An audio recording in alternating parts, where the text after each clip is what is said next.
Welcome back sa Tagalog Crime Stories mga kababayan. Kung gusto mo mga crime stories at gusto mong pakinggan ito sa Tagalog, this channel is for you. You may subscribe on this channel and make sure to turn on all the notifications para lagi kang updated sa mga bagong videos.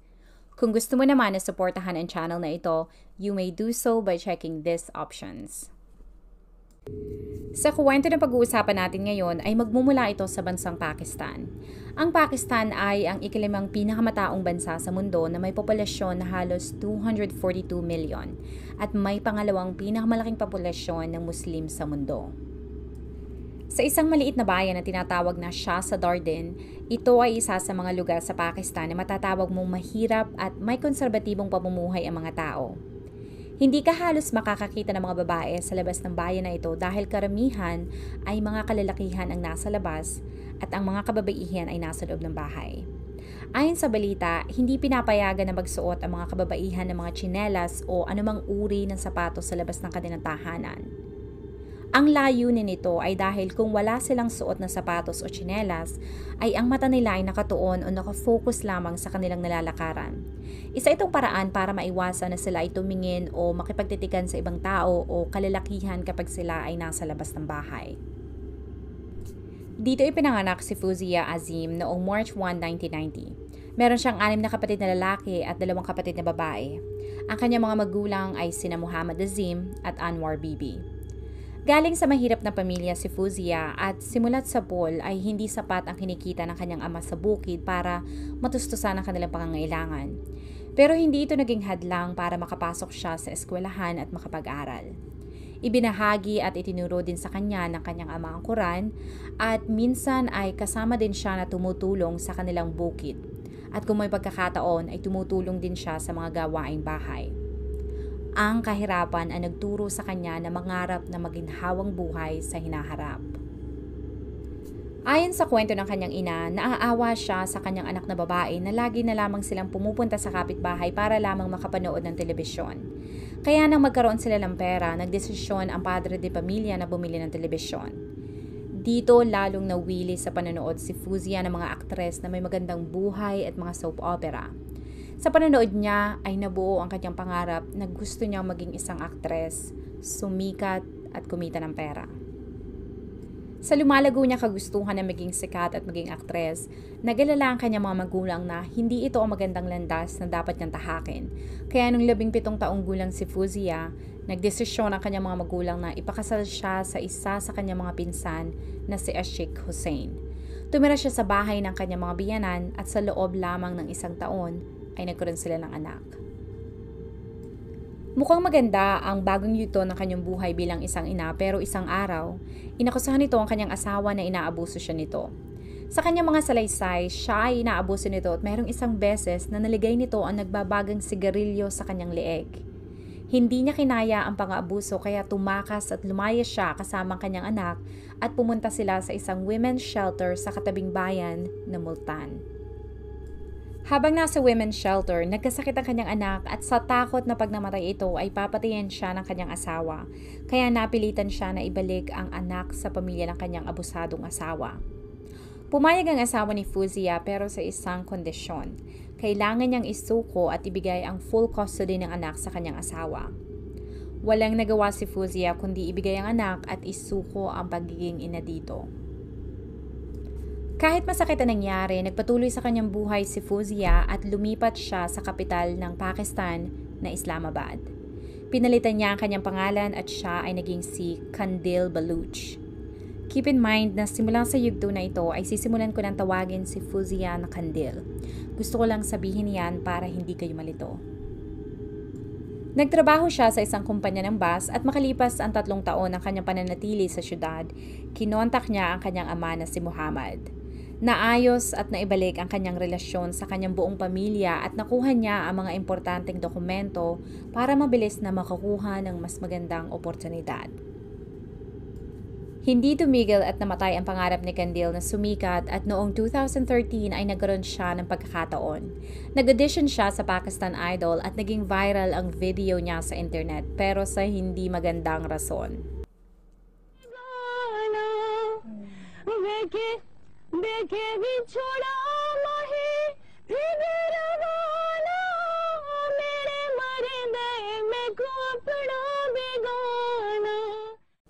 Ang audition niya sa show ay naging viral at kahit madami ang nagsabi na pangit ang kanyang boses o natawa sa kanyang pagkanta, ay hindi nito naapektuhan ang confidence ni Candil.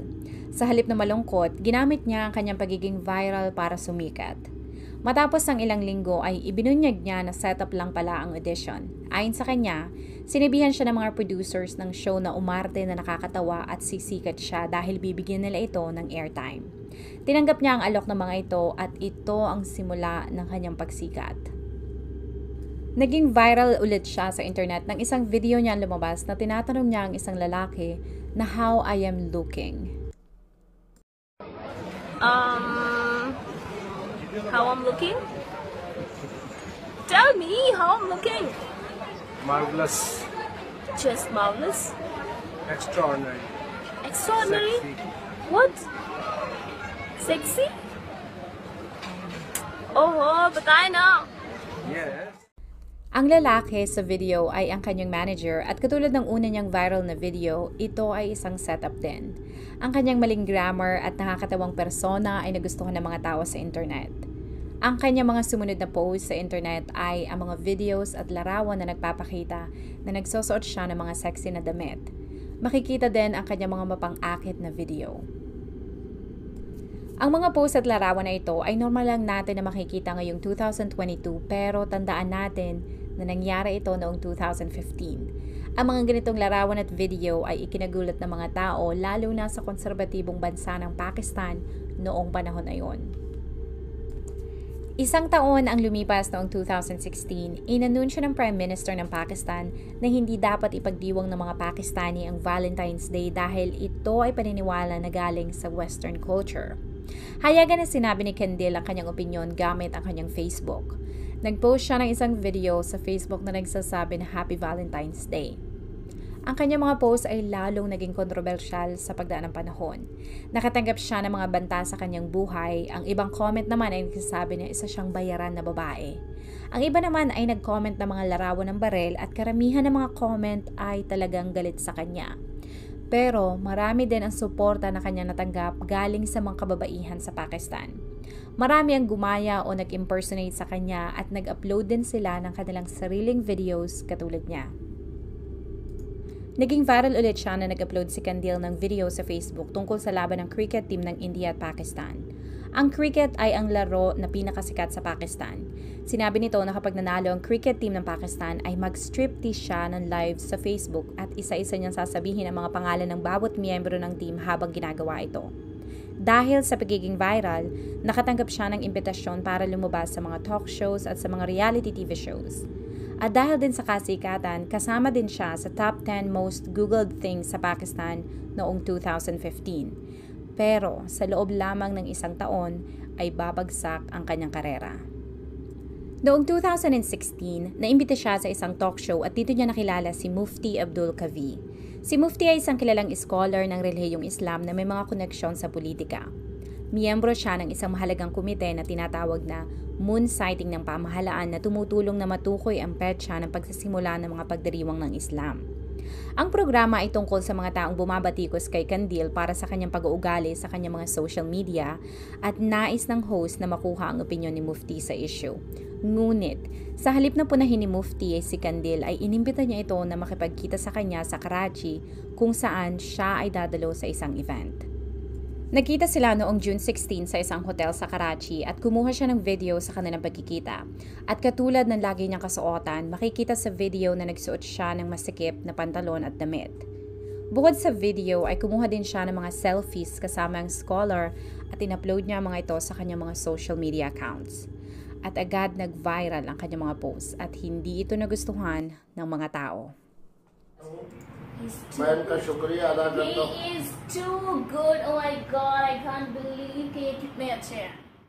Sa pagkakataong ito, binatikos ng publiko si Mufti. Hindi nagustuhan ng mga tao ang kanyang pag-uugali sa harap ng isang babae. Ang mas malala pa, nangyari ang lahat sa kalagitnaan ng Ramadan, ang banal na buwan kung saan nag-aayuno ang mga Muslim at dapat ay iingatan ang kanilang mga mata mula sa pagtingin sa mga kababaihan na hindi nila kamag-anak. Siya ay napahiya at tinanggal siya sa kanyang pwesto sa Moon Sighting Committee. Walang tigil ang mga balita tungkol sa dalawa at dahil sa kontrobersya, lalong dumami ang mga nagbanta sa buhay ni Candil. Humingi siya ng proteksyon sa mga pulis pero tinanggihan siya ng mga ito. Hindi tumigil ang banta sa kanyang buhay kaya matapos ang isang buwan, nagkaroon siya ng isang press conference pero lalong lumala ang sitwasyon nang may nag-leak ng kanyang nakaraan. Isang reporter ang nakadiskubre at nag-release ng kanyang passport. Dito na nalaman ng publiko ang kanyang totoong pangalan, Fawzia Azim. Lumutang din ang impormasyon na meron na siyang dating asawa at anak. Ang kanyang buhay na pilit niyang tinatakbuhan ay bumabalik na naman sa kanya. Nagalit ang publiko sa kanyang pag-abandona sa kanyang anak, kaya naman isang buwan matapos ang kanyang pag-post ng video at picture kasama si Mufti, ay nagdesisyon siya na umuwi sa tahanan ng kanyang mga magulang. Sa pagkakataong ito ay hindi siya umuwi sa bahay na kanyang kinalakihan, bagkus umuwi siya sa bahay na inuupahan niya para sa kanyang mga magulang at kapatid. Lahat ng kanyang mga kinikita sa kanyang karera ay napunta para matulungan ang kanyang mga mahal sa buhay. Gabi noong July 15, dumating siya sa apartment. Nagkwentuhan sila, kumain ng masarap na pagkain, at bago sila tumulog, uminom ang lahat ng gatas. Kinaumagahan, nagising ang ina ni Candil na si Anwar at nagtaka ito dahil halos tanghali na ay hindi pa rin ito nagising. Pinuntahan niya ang anak sa kanyang kwarto at nang pumasok siya ay nakita niyang napapalibutan ito ng kumot.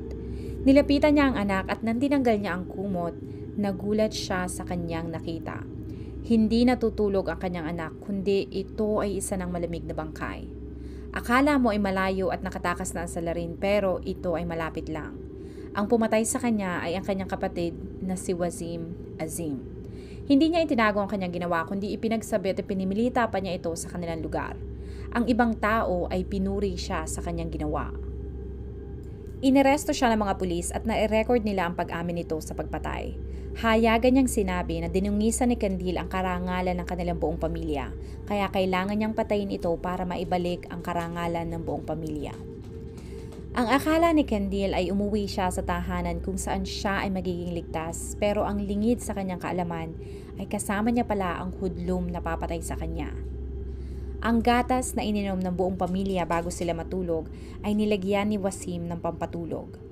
Nang masigurado niya na lahat ay natutulog na, pinasok nito ang kwarto ni Candil at sinakal niya ang kapatid. Para sa kanya, ang paraang ito ang magbabalik ng karangalan ng kanilang pamilya na dinungisan ni Candil. Malakas ang loob niya na gawin ang krimen dahil may malaking loophole sa batas ng Pakistan. Nasa batas na kapag ang isang tao ay pinatay ang kanyang kapatid dahil sa karangalan, ay pwede itong makalaya at hindi makulong kapag pinatawad ito ng kanyang ama. Pero ang mga magulang ni Candil ay hindi pinatawad si Wasim at gusto nila na parusahan ito ng kamatayan.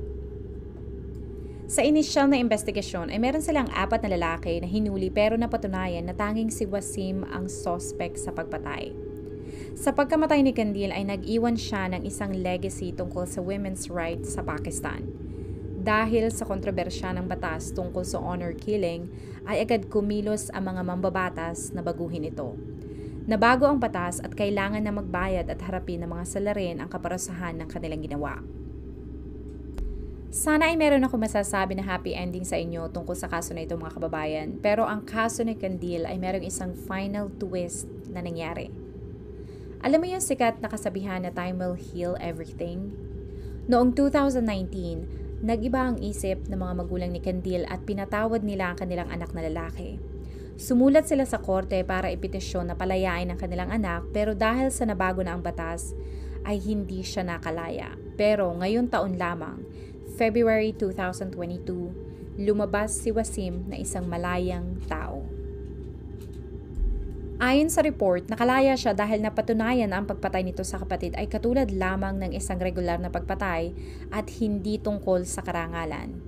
Ang detalye kung paano ito napatunayan ng kanyang abogado ay masasagot lamang ng judge na tumingin sa dokumento na ipinresenta ng abogado. Ang kanyang paglaya ay talagang nagpagalit sa mga supporters ni Candil dahil para sa kanila, ang pag-amin ni Wasim ay matibay na ebidensya na pinatay niya ito dahil sa nadungisan na karangalan.